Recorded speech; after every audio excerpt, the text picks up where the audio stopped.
if you are not emotionally healthy, how are you going to be able to develop and mold and mentor emotionally healthy leaders? A lot of times it's the opposite. A lot of times if you choose to refuse to grow your EQ, then and if you happen to attract an emotionally intelligent leader, they will not stay with the organization very long. So think about that in your own development as a leader. What are your leader development philosophies, and how is your current emotional intelligence impacting that process in your organization, your business?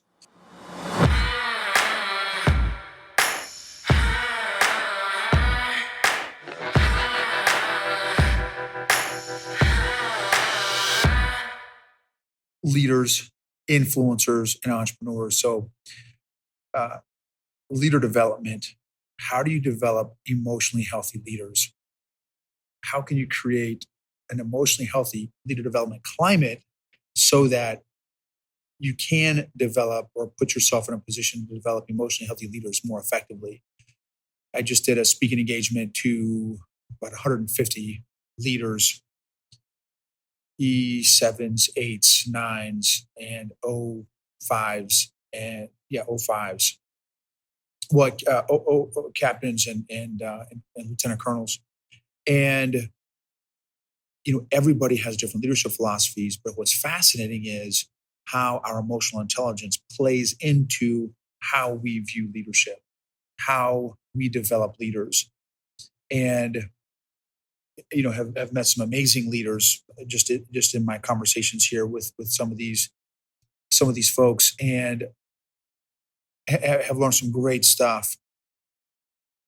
What you cannot escape from is how your emotional intelligence impacts your mindset and thought process and feelings and emotions and beliefs around your own leader development philosophy.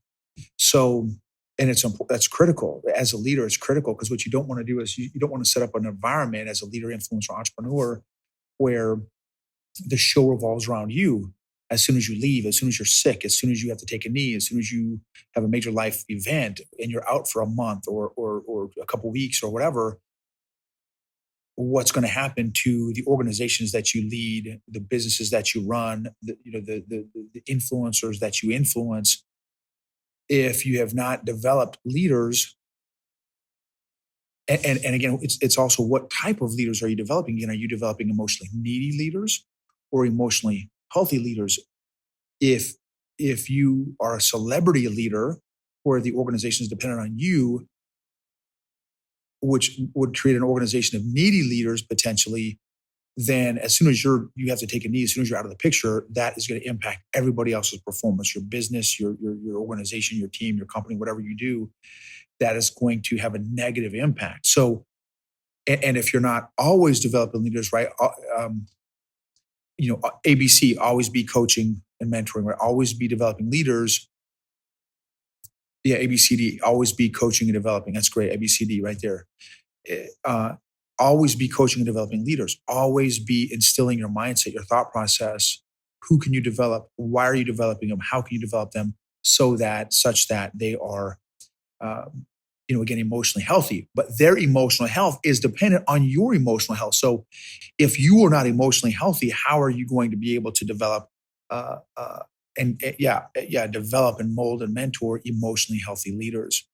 A lot of times it's the opposite. A lot of times if you choose to refuse to grow your EQ, then and if you happen to attract an emotionally intelligent leader, they will not stay with the organization very long. So think about that in your own development as a leader. What are your leader development philosophies, and how is your current emotional intelligence impacting that process in your organization, your business? Um, yeah. So anyway, what's your even ability to assess that? Because a lot of people, in a great book called Leadership and Self-Deception, most leaders deceive themselves and do not see themselves accurately and actually think that they're better leaders than they actually are. So Anyway, emotional intelligence matters. And let's figure this stuff out so we can change the world by changing your world, by changing you.